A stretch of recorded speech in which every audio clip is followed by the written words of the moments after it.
मैं इतने कमज़ोर दिल की मुल्क नहीं हूँ आर्यन, मुस्कुराया। महक ने गिफ्ट बैग को खोला, बॉक्स के अंदर झांक कर देखा और अगले ही लम्हे बॉक्स हाथ से छूटकर नीचे गिरा। वो जोर की आवाज़ में अम्मी अम्मी करके चौंकी और उछलकर सोफे पर चढ़कर खड़ी हो गई। आर्यन जोर जोर से हंसने लगा, जबकि सब हैरत से दोनों को देख रहे थे। क्या हो गया महक? सबाहत बेगम ने पूछा। अम्मी छे छे छुपकली, वो चहते हुए बोली। छुपकली का नाम सुनते ही बाकी लड़कियां भी उसके साथ ही सोफे पर चढ़ गईं। आर्यन की हंसी किसी तरह नहीं रुक रही थी। बाकी सब भी उन्हें देखकर हंसने लगे। आर्यन ने बॉक्स उठाकर मसनूई चुपकली उठाकर हुआ में लहराई और बोला, कैसा लगा मेरा गिफ्ट? महक ने गुस्से से मुट्ठियां भींचकर उसे देखा। आर्यन ने चुपकली उसके सामने लहराई तो वो फिर से डर कर चौंकी। अयान हंसते हंसते कैमरा हाथ में लिए शूटिंग करने लगा। नरगिस बेगम ने पीछे से आकर आर्यन का कान खींचा। आर्यन, ये क्या हरकत है? फेंको उसे। आर्यन ने फौरन चुपकली नीचे फेंक दी। अम्मी बहुत दर्द हो रहा है, अब तो कान छोड़ दें, वो कराते हुए बोला। उन्होंने कान छोड़ दिया। वो कान सहलाने लगा। तुम्हारा बचपना कब जाएगा आर्यन? बाकी सब हंस रहे थे सिवाय महक के। अम्मी मैं तो बस ऐसे ही। सब लड़कियां उतर कर नीचे आ गईं, लेकिन महक यूं ही खड़ी रही। आर्यन उसकी तरफ रुख किए बोला, कैसा लगा एनआरआई का गिफ्ट? महक ने गुस्से से दांत पैसे और सोफे से छलांग लगाकर उसे मारने दौड़ी। आर्यन ने फौरन बाहर दौड़ लगा दी। सबाहत बेगम दोनों को रोकती रह गईं। मैं तुम्हें छोड़ूंगी नहीं। आर्यन वो गुस्से से चीख कर बोली। पहले पकड़ कर तो दिखाओ, वो मुड़कर बोला और दोबारा भागने लगा। महक भी उसके पीछे पीछे भागती रही। आखिर थक कर रुक गई। उसकी सांस फूल रही थी। वो लान में लगे बड़े से झूले पर आकर बैठ गई। आर्यन भी आकर वहीं बैठ गया। महक ने उसे खफकी से देखा। अच्छा बाबा, सॉरी, मैं मजाक कर रहा था, वो दोनों कान पकड़ते हुए बोला। महक मुंह फुलाए सामने देखती रही।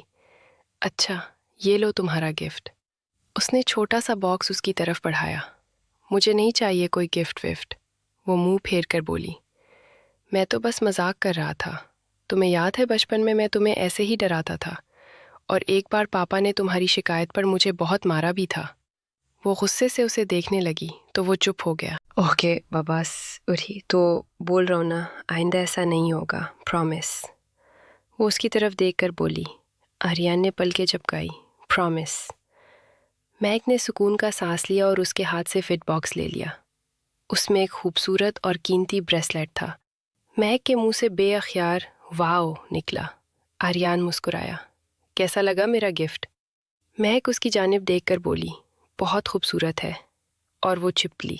महक ने उसे गुस्से से घूरा। उसने दोनों हाथ कान को लगाए।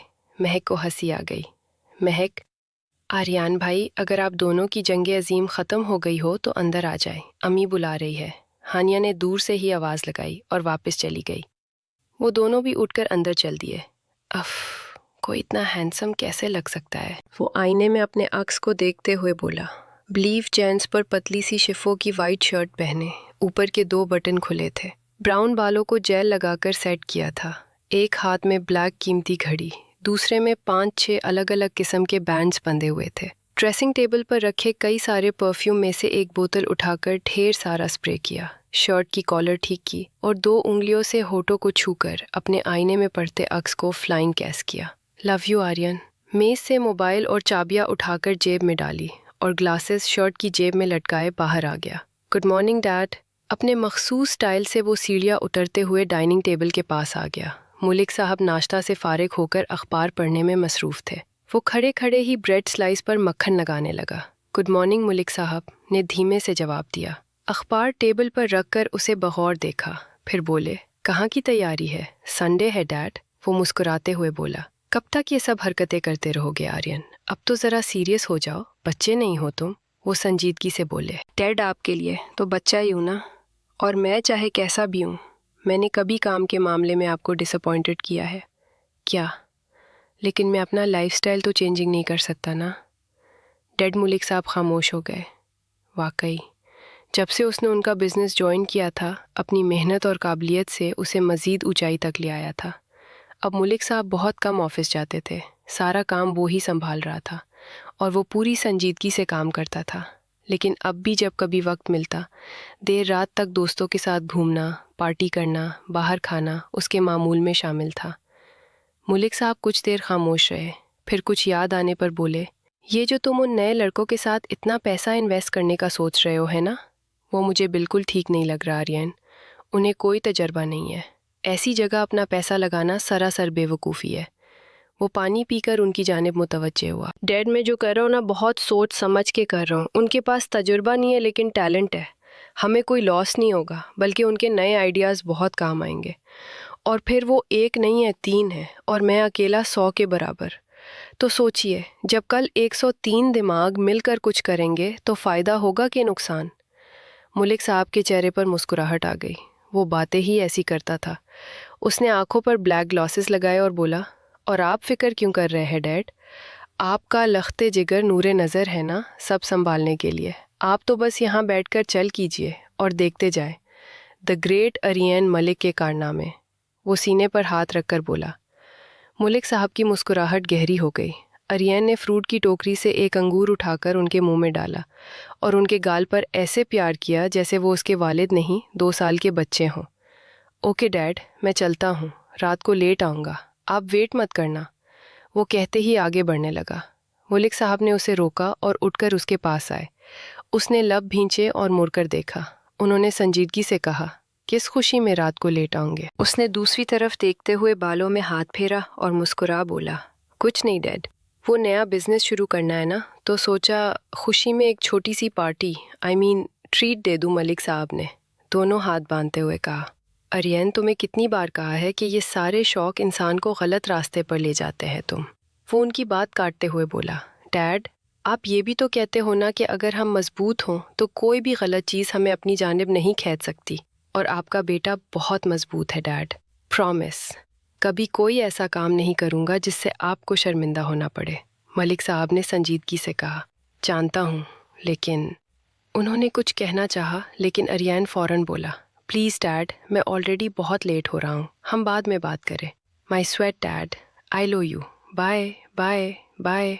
फ़ोन के गले लगा और दूर होकर बाय कहता फ़ौरन बाहर के लिए दौड़ लगा दी। मलिक साहब ने उसे मुस्कुरा कर देखा। उसकी शादी करने का वक्त आ गया है। तभी उसकी ये आवारागर्दी ख़त्म हो गई। वो अखबार लिए अपने कमरे में चल दिए। वो लोग ड्राइंग रूम में बैठे थे। आज संडे था, इसलिए सब घर पर ही थे। एक सोफे पर अफान लैपटॉप लिए मेल चेक कर रहा था। उसके साथ ही निहाल हलवे की प्लेट हाथ में लिए बैठा था। हर वक्त खाना उसका पसंदीदा मशगला था।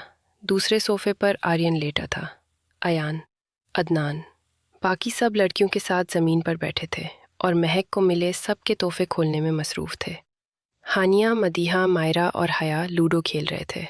महक ने सारे गिफ्ट्स देखने के बाद मुलाजिम के हाथों कमरे में भिजवाए और सबका शुक्रिया किया। थैंक यू सो मच, ये ना मेरा सबसे यादगार बर्थडे है। I am so happy. उसकी बात पर अयान ने उसे हैरत से देखा। आज क्यों यादगार है? वैसे भी तो हर साल हमसे लड़ लड़ कर तोहफे लेती हो।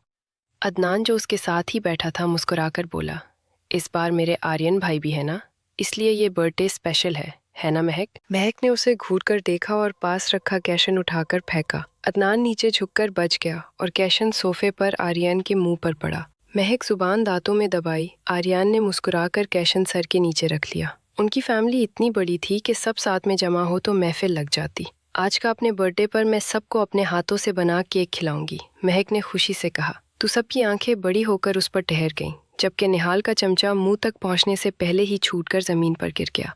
सिर्फ आर्यन, अदनान और हानिया ही थे जिनके चेहरे पर कोई तासुर नहीं था, क्योंकि उन्हें इस बात की संगीनी अंदाजा नहीं था। महक, हमने कौन सा जुर्म किया है जो तुम हमें यूं टैचर करना चाहती हो? अपनी सालगिरह की खुशी में हम पर जरा रहम करो प्लीज, आज केक मत बनाओ, अयान ने बेचारगी से कहा।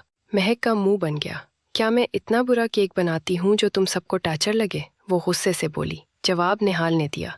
महक, तुम्हारा केक इतना खतरनाक वाला टैचर है कि तहाड़ जेल के कैदी भी ना खाए। महक ने उसे घूर कर देखा। अच्छा, इसलिए पिछली बार तुम इतना सारा हजम कर गए थे। भुकर भट्ट। वही तो, एक बार मैं ही मेरी हिम्मत जवाब दे गई। 2 दिन तक अंदर से उसकी जली हुए स्मेल महसूस होती रही। अब तो तौबा है। उसने कान को हाथ लगाए। सब ने अपनी हंसी दबाई। मैं कोई तुम्हारे पैर नहीं पड़ रही कि खाना ही पड़ेगा, समझे? चलो मदी, महक उसे घूर कर मदीहा से बोली। महक, मुझे आज से सीमा के घर जाना है पढ़ाई करने। मदीहा ने जल्दी से बहाना सोच लिया। महक ने गहरी सांस लेकर हया और मायरा को देखा। हया तुम चलो ना, मैं भी जा रही हूँ मदीहा के साथ पढ़ने, कल मेरे टेस्ट है। हया जल्दी से बोली। महक ने आंखें घुमाई, फिर मायरा को देखा। मुझे अपनी असाइनमेंट बनानी है, मैं चलती हूँ। हानिया आपी, आप मेरी हेल्प कर दोगी प्लीज़? मायरा फ़ौरन उठकर ऊपर भागी। हानिया उसे जाती देखती रही। ठीक है, मुझे किसी की ज़रूरत नहीं है, मैं अकेली ही सब कर सकती हूँ। उन्हें बहाने बनाते देख मैं कहा, तुम चाहो तो मैं तुम्हारी हेल्प कर सकता हूँ। आर्यन उसके मायूस चेहरे को देखकर बोला। महक ने नफ़ी में सर हिला दिया। No thanks. महक ने खड़े होकर सब पर एक गुस्से भरी नज़र डाली और चली गई। क्यों परेशान कर रहे हो तुम लोग उसे? आर्यन उठकर बैठते हुए बोला। आर्यन, तुम्हारा तो खुदा ही मददगार है, उसके हाथ का केक खाकर देखो, दोबारा केक से खौफ आएगा तुम्हें। अयान आकर उसके पास बैठ गया। हाँ, आज तो घर में जो भी बनेगा उसका टेस्ट खराब होने वाला है। निहाल मुंह बनाते हुए बोला। डोंट वरी, मैं हूं ना। आज शाम सबको मेरी तरफ से एक शानदार डिनर 5 स्टार होटल में, आर्यन ने कहा। निहाल खुशी से चहक कर उसके गले लगा। सॉरी, पर मैं नहीं आ सकता, शाम में एक सर्जरी करनी है जिसमें काफ़ी वक्त लगेगा, तुम लोग जाओ। अफान लैपटॉप बंद करके बोला और उठकर ऊपर चला गया। ओह नो, आज तो मैं भी नहीं आ सकता, अयान याद आने पर बोला। क्यों, तुम्हें किसका ऑपरेशन करना ही? अदनान ने पूछा। वो पर सूच लहजे में बोला। मुझे कहीं और डिनर पर जाना है, बहुत ज़रूरी है। अदनान ने उसे मानी खेज नज़रों से देखा और सामने होकर बोला। ओह, तो ये बात है, डिनर शनर गर्लफ्रेंड है ना? अयान ने उसे धक्का देकर नीचे गिराया। सब हंसने लगी। अयान और हानिया ने बेयक वक्त एक दूसरे को देखा, फिर नजरें हटा ली। नो बकवास, मैं निहायत ही शरीफ बंदा हूँ, अयान उसे आंखें दिखाकर बोला। अदनान उठकर बैठा और गाल पर हाथ रखकर बोला। शरीफ? ओहो, तो वो लड़की कौन है जिससे कल फ़ोन पर बात कर रहे थे? वो हमारी क्लाइंट है यार, तुम फजूल बातें मत करो, अयान जच होकर बोला। अच्छा, वो क्लाइंट है तो वो कौन थी जो उस दिन तुमसे कोई एड्रेस पूछने के बहाने तुम्हारी गाड़ी में घूम रही थी? आर्यन अपनी हंसी जब्त किए निहाल के फ़ोन में तस्वीरें देख रहा था। अदनान पूरे मूड में अयान को पागल बना रहा था। वो होगी तुम्हारी कोई, मेरी कोई नहीं थी, अयान गुस्से से बोला। हाँ, मेरी तो वो है ही, होने वाली भाभी, अदनान कहकर दूर भागा। अयान ने उठकर उसे पकड़ा और उसे नीचे गिराकर उसके पेट में कई सारे मक्के मारे। दर्द से उसके कराह निकल रही थी। आर्यन और निहाल हंसते हंसते बहाल हो गए। अयान अपनी तसल्ली करके अपने रूम में चला गया। अदनान अपना पेट पकड़े उठकर सोफे पर बैठ गया। हाय, कितना मारा है जालिम ने। सब डाइनिंग टेबल पर बैठे थे। तकरीबन 3 घंटे बाद उसका केक मुकम्मल हुआ। उसने करीम से केक पर खूबसूरत सजावट की और ख़ुद की शाबाशी दी। क्या बात है महक, आज तो तूने कमाल कर दिया। वो केक हाथ में लिए बाहर आए। अटेंशन एवरीवन, केक तैयार है। वो केक मेज़ पर रखते हुए बआवाज़ बुलंद बोली तो सबकी नज़रें उसकी जानिब उठी और फिर पलटी ही नहीं, सबकी आंखें वहीं जम गईं, सर से पैर तक। वो कोई और ही मखलूक लग रही थी। मैदे से अट्टे बाल, गालों पर कहीं केक का बैटर तो कहीं करीम और कहीं चॉकलेट। अप्रन भी पूरी तरह से अपने साथ हुई ज़ाती की दास्तान सुना रहा था। कुछ देर वहाँ खामोशी छाई रही। फिर सबसे पहला जो कहका गूंजा वो अबरार साहब का था। उसके बाद एक साथ सबके कहकहों से शोर होने लगा। निहाल तो बाकायदा कुर्सी से उतरकर हंसते हुए ज़मीन पर लौटने लगा। आर्यन भी अपनी हंसी रोक नहीं पाया। पास बैठे अफआन के गले में हाथ डालकर जोर से हंसने लगा। ख़वातीन ने भी सबका भरपूर साथ दिया। महक का चेहरा उतर गया। अबरार साहब ज़रा सख्त मिजाज थे। उनकी मौजूदगी में कोई बात भी बहुत सोच समझ कर की जाती थी, वरना तो सब खामोश ही रहते थे। और आज तो मंजर ही बदला हुआ था। आप लोग इतना हंस क्यों रहे हैं? खाकर तो देखिए, अच्छा बना है। वो अबरार साहब को देखते हुए मायूसी से बोली। अबरार साहब और ख़वाते की हंसी मुस्कुराहट में बदल गई थी। बाकी सब अब भी हंस रहे थे और सबसे ज़्यादा आर्यन। आज सबने पहली बार उसे यूं पागलों की तरह हंसते देखा था। हंसते हंसते उसकी आंखें भीगने लगी थी। बस अब कोई नहीं हंसेगा। अबरार साहब हाथ उठाकर संजीदगी से बोले। सब ने अपनी हंसी को बमुश्किल ब्रेक लगाया। आर्यन ने भी बड़ी मुश्किल से मुंह पर हाथ रखकर हंसी रोकी। महक हल्का सा मुस्कुराई और केक सामने लेकर काटने लगी। आर्यन ने मुंह से हाथ हटाकर महक पर नजर डाली और फिर से कहका लगाया। सब दोबारा हंसने लगे। आर्यन से हंसी जब्त होने का नाम नहीं ले रही थी। वो हंसते हुए कुर्सी से उठकर आ गया और अपनी अम्मी के गले लग गया। नरगस बेगम ने महक की उदास सूरत देखते हुए कहा, बस करो आर्यन, वो रो देगी बेटा। उन्होंने धीरे से कहा। महक केक उठाकर वापस किचन में चली गई। आर्यन उनसे अलग होकर महक के पीछे चला गया। सॉरी महक, वो अपनी हंसी जब्त करके बोला। महक ने रुख फेर लिया। सॉरी, वो एनीवे, देखकर ही लग रहा है कि केक वाकई तुमने बहुत अच्छा बनाया है। वो केक देखते हुए बोला, फिर जेब से मोबाइल निकाला। चलो केक के साथ एक फ़ोटो हो जाए। नहीं, मुझे नहीं बनानी, वो मुंह पहलाकर बोली। अच्छा सॉरी, ना अब नहीं हंसूंगा, प्रॉमिस। महक ने रुख फेर कर उसे घूरा। एक तस्वीर उस केक के साथ, ताकि मुझे हमेशा याद रहे, तुम्हारे हाथ का पहला केक। वो हंसी जब्त करके बोला, हाँ, ताकि तुम हमेशा मेरी हंसी बनाते रहो। वो रूठे रूठे अंदाज में बोली, नहीं ऐसा नहीं है, सच्ची प्लीज़। वो उसकी जानिब झुकते हुए बोला। महक हल्का सा मुस्कुराई। उसे मनाने के लिए बस इतनी सी कोशिश ही काफ़ी होती थी। ओके, अच्छा ये केक ले लो हाथ में। आर्यन ने उसे सामने खड़े करके केक थमाया। वो केक को सामने करके हल्का सा मुस्कुराई। आर्यन ने अलग अलग पोजीशन बताकर कई सारी तस्वीरें ले ली। वो मना करती रही, लेकिन वो नहीं माना। अच्छा बस, बहुत हो गया, दिखाओ कैसी आई है। वो उसके फ़ोन में देखने के लिए आगे बढ़ी, लेकिन आर्यन ने फ़ौरन छुपा लिया। पहले तुम जाओ, फ्रेश होकर कपड़े चेंज करके आओ, फिर देखना। वो कहते से ही बाहर निकल गया। महक ने मुंह बनाकर केक साइड पर रखा, अप्रन निकालकर हकर पर लटकाया और बाहर आ गई। वॉशरूम के बड़े से आईने में जब उसने खुद को देखा तो आंखें फटी रह गईं। मुंह पर हाथ रखकर खुद को देखा और उल्टे कदमों से दौड़कर नीचे आई। आर्यन हंस हंस कर सबको तस्वीरें दिखा रहा था। आर्यन, वो पूरी ताकत से चैनिखते हुए दौड़ी। आर्यन ने बाहर के लिए दौड़ लगा दी। सभी हंस रहे थे। आज मैं तुम्हारी जान ले लूंगी, यू चीटर। वो दोनों झोले के अतराफ दौड़ रहे थे। तौबा करो महक, कोई होने वाले शौहर से ऐसे लड़ता है? वो भागने के दौरान बोला। I am warning you Aryan, फ़ौरन मेरी तस्वीरें डिलीट करो, वरना क्या? वो रुक गई। उसकी सांसें फूल रही थी, बाल और चेहरा पसीने में भीगा हुआ था। आर्यन, मेरे फ़ोटोज़ डिलीट करो, वरना मैं तुमसे कभी बात नहीं करूँगी, वो नरम लहजे में बोली। आर्यन झोले पर बैठ गया। अच्छा ठीक है, कर दूंगा, लेकिन पहले यहाँ बैठो, मुझसे बात करो। कम ऑन महक, मैं इतने साल बाद आया हूँ। मुझे तो लगा था तुम्हें बहुत खुशी होगी, लेकिन तुम्हें तो कोई फ़र्क ही नहीं पड़ता। तुमने अब तक ठीक से बात तक नहीं की मुझसे। वो शिकायत करने लगा। अच्छा पहले मेरे फ़ोटोज़ डिलीट करो, फिर बात करूँगी। ये लो, खुद कर लो। आर्यन ने फ़ोन उसकी तरफ बढ़ाया। महक ने फ़ोन लेने हाथ बढ़ाया तो आर्यन ने उसका हाथ पकड़कर उसे पास में बिठा लिया। महक ने उसे गुस्से से देखा। कुछ देर खामोशी रही। अच्छा बोलो, क्या बात करनी है? महक ने उसकी नज़रों से उलझकर पूछा। सबसे पहले तो ये कहना है कि प्लीज़ आइंदा कभी कुछ मत बनाना। ऐसा लग रहा है जैसे अभी डिस्टर्बेंस से निकल कर आ रही हो। महक, तुम्हें खाना और गाना दोनों नहीं आता, सीरियसली। वो आंखें बड़ी करके बोला। महक ने उसे खफकी से देखा। डोंट वरी, तुम्हें यह सब करने की ज़रूरत नहीं है। शादी के बाद हम खाना बनाने के लिए अच्छा सा कुक रख लेंगे। तुम अपने खूबसूरत हाथों को सिर्फ सजाए रखना। मैं तुम्हें ऐसे नहीं देख सकता यार, उसने मुस्कुरा कर कहा। महक ने आंखें घुमाई। यही बात करनी थी तुम्हें, मुझसे नहीं? बात तो कुछ और करनी थी, एक्चुअली लड़ना था तुमसे। क्यों, मैंने क्या किया? वो आंखें बड़ी करके बोली। क्या किया? इतने सालों में तुमने मुझसे एक बार भी बात नहीं की। कितनी बार कोशिश की मैंने, लेकिन तुमने कभी मेरे एक मैसेज का जवाब तक नहीं दिया। क्यों? महक ने एक गहरी सांस ली। कहना बहुत आसान होता है, तुम उस शैतान की टोली के साथ रहते ना तो पता होता बना। बात किए तो मुझे इतना परेशान किया हुआ था। बात करती तो मेरे पोस्टर बनाकर शहर में लगा देने थे। उन लोगों ने आर्यन सीने पर हाथ बांधे उसे सुनता रहा। उन लोगों की वजह से कॉलेज में भी ये खबर फैल गई। बात जो भी हो, बीच में तुम टपक पड़ते हो। खाना नहीं खाया तो ज़रूर आर्यन को मिस कर रही होगी। फ़ोन पर कोई जोक पढ़कर हंसी आ जाए तो आर्यन के साथ फ्यूचर डिस्कस कर रही होगी। यहाँ तक कॉलेज के इन्वॉल्व फंक्शन पर मुझे लेकर एक ड्रामा तक बनाया उन लोगों ने।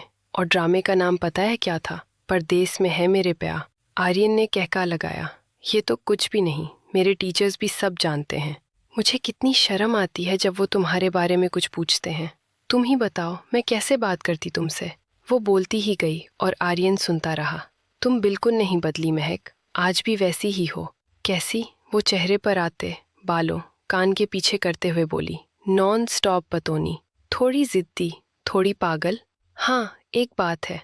महक ने सवालिया नज़रों से देखा। आर्यन ने उसके चेहरे से नज़रें हटाकर सामने जमा दी। बहुत ज़्यादा खूबसूरत हो गई हो, रियली। वो हल्का सा हंसते हुए बोली। वैसे तुम भी काफ़ी बदल गए हो। अच्छा, वो कैसे? पहले तो हर वक्त चश्मश बने किताबों में घुसे रहते थे, बिना बात गुस्सा करते थे, हिटलर टाइप। और अब वो उसकी जानिब झुकते हुए बोला, महक। उसके अंदाज से एक पुल को गड़बड़ा गई और चेहरा दूसरी तरफ कर लिया। आर्यन मुस्कुरा दिया। क्या हुआ? वो महजूज होते बोला, कुछ नहीं, अब तुम भी बहुत बातें करने लगे हो। वो रुककर बोली। आर्यन मुस्कुराया। कुछ देर दोनों खामोशी से सामने देखते रहे। तुमसे कुछ पूछना था मुझे, वो सामने लगे पौधों को देखते हुए बोला। महक ने चेहरा उसकी तरफ किया। आर्यन ने भी उसे देखा। तुम मुझे पसंद, आई मीन ये शादी तुम अपनी मर्जी से तो कर रही हो ना महक? महक ने हैरत से आंखें सिकोड़ी। देखो महक, मैं नहीं चाहता कि तुम सिर्फ इस वजह से ये शादी करो क्योंकि ये हमारे बड़ों की ख्वाहिश है। वक्त बदल चुका है। हर किसी को अपनी लाइफ के फ़ैसले लेने का हक हासिल है, तुम्हें भी। मैं इसीलिए आया हूँ ताकि तुमसे बात कर सकूँ, क्योंकि मैं नहीं चाहता तुम कोई समझौता करो। ऐसे लाइफ में खुशी नहीं रहती महक। महक का दिल एकदम से घबराने लगा। जाने क्यों वो ऐसी बात कर रहा था। पापा ने मुझे 1 साल का वक्त दिया है शादी के लिए, ताकि तब तक मैं बिजनेस में सेट हो जाऊं। अगर तुम चाहो तो हम 1-2 बार और मिल सकते हैं, बात कर सकते हैं, ताकि एक दूसरे को जान सके, समझ सके। अगर हमारे दरमियान अभी से अंडरस्टैंडिंग होगी तो आगे कोई प्रॉब्लम नहीं होगी। वो खामोश होकर नीचे घास को देखने लगी। तुम बिल्कुल NRI वाली बातें कर रहे हो, वो उसकी जानिब देखकर बोली। आर्यन हल्का सा मुस्कुराया। मैं सिर्फ तुम्हारी मर्जी जानना चाहता हूँ महक। महक ने उसके संजीदा चेहरे को बगौर देखा। बिलाशबा वो बहुत खूबसूरत था। स्काई ब्लीव शर्ट और डार्क ब्लीव जींस में वो रुककर धीरे से बोली, अगर यही सवाल मैं तुमसे पूछूं तो? वो हल्का सा हंसकर आसमान को देखने लगा। तो मैं ये कहूँगा कि अगर मेरी मर्जी नहीं होती तो तुम्हारी मर्जी जानने यहाँ तक नहीं आया होता। मैं कोई बेवकूफ़ नहीं हूँ जो इतनी खूबसूरत लड़की को पसंद नहीं करूँगा। तुम मुझे परफेक्ट लगती हो, अपने लिए तो भला राज़ी कैसे नहीं रहता? तुम ये देखने आए थे यहाँ कि मैं खूबसूरत हूँ या नहीं? महक ने उसे शक भरी नज़रों से घूर कर देखा। नहीं, तुम्हें तो हमेशा से देखता आ रहा हूँ। भले तुमने मुझसे इतने साल बात नहीं की, लेकिन मैं तुम्हारी लाइफ के हर बात से वाकिफ़ हूँ। अपने खबरियों के ज़रिए सब मालूम होता रहता है, तुम्हारे कारनामे। I know everything about you. महक ने उसे तिरछी नज़रों से देखा। तुम्हें मेरी खबरें देता कौन है? वैसे वो आंखें बड़ी किए सर खुजाने लगा। वो घर में इतने सारे खबरी हैं ना, बताते रहते हैं सब कुछ। अच्छा जासूसी? वो आंखें छोटी करके बोलो। जासूसी नहीं यार, बस ख्वाहिश होती है ना। अब तुम बात नहीं करती तो? वो हल्का सा मुस्कुराई। चंद पुल खामोशी से गुजर गए। अच्छा अब मैं जाती हूँ, भूख लग रही है। वो उठकर खड़ी हो गई। आर्यन भी फौरन उठ गया। अरे जवाब तो दे दो पहले। जवाब? आ। वो होठों पर उंगली रखे आसमान पर देखने लगी। आर्यन भुहें उठाए उसका चेहरा जांचने लगा। जवाब बाद में, अभी मूड नहीं है। वो झटके से कहकर पलट कर जाने लगी। महक प्लीज बोलो ना बस। हाँ, ये ना कि 2 सोचकर बताऊंगी मिस्टर NRI। वो बना मुड़े बोली और दौड़ते हुए अंदर चली गई। आर्यन ने एक गहरी सांस ली और मुस्कुरा दिया।